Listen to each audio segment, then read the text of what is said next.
దేవునికి స్తోత్రం. మీ అందరికీ వందనాలు. ఈరోజు బైబిల్ క్వశ్చన్: దుప్పు నీటి వాగుల కొరకు ఆశపడినట్లు ఎవరి కొరకు మన ప్రాణం ఆశపడాలి?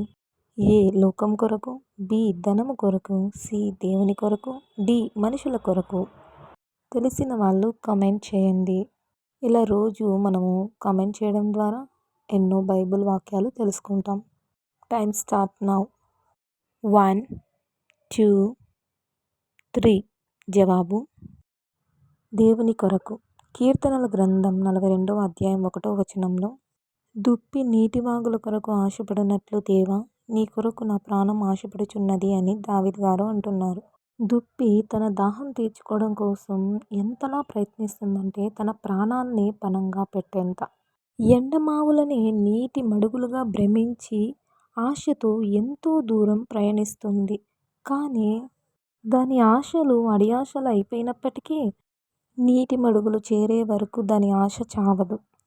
దారిలో ఎన్నో ఇబ్బందులు, సింహాలు, పులులు ఎన్ని ఉన్నప్పటికీ లెక్క చేయకుండా తన గమ్యం చేరే వరకు ప్రయత్నిస్తుంది.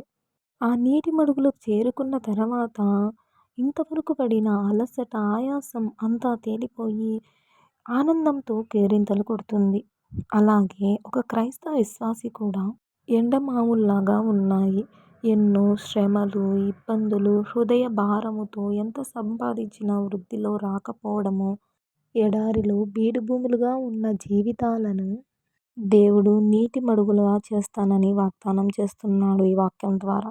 ఈ వాగ్దానం మన జీవితంలో ఫలించాలంటే ఎండిపోయిన మన జీవితాలని నీటి మడుగులుగా చేసే జీవం కలిగిన యేసయ్య దగ్గరికి రావాలి. ఎండిన చెట్టుకి నీరు పడినప్పుడు అది ఎలా ఫలించి అభివృద్ధి చెందుతుందో, మూడుబారిపోయిన మన జీవితాలతో దేవుడి దగ్గరికి వచ్చినప్పుడు దేవుడు ఫలభరితంగా చేస్తాడు. కాబట్టి ఎల్లప్పుడూ దుప్పిలాగా మనం యేసయ్య కొరకు ఆశ కలిగి జీవిద్దాం. చిన్న ప్రార్థన. పరమ తండ్రి, పరిశుద్ధుడా, మహోన్నతుడా, జీవం గల దేవా స్తోత్రం. ఈ వాక్యం ద్వారా మాతో మాట్లాడిన విధానం బట్టి కృతజ్ఞతలు. అవును తండ్రి, ఎన్ని ఇబ్బందులు, శ్రమలు వచ్చినప్పటికీ దుప్పి ఎలాగైతే ఆశ కలిగి జీవిస్తుందో అలాగా తండ్రి మిమ్మల్ని ఆశ్రయించే హృదయాన్ని మాకు దయచేయండి తండ్రి. ఎండిపోయిన మా జీవితాలని ఫలభరితంగా చేయండి తండ్రి.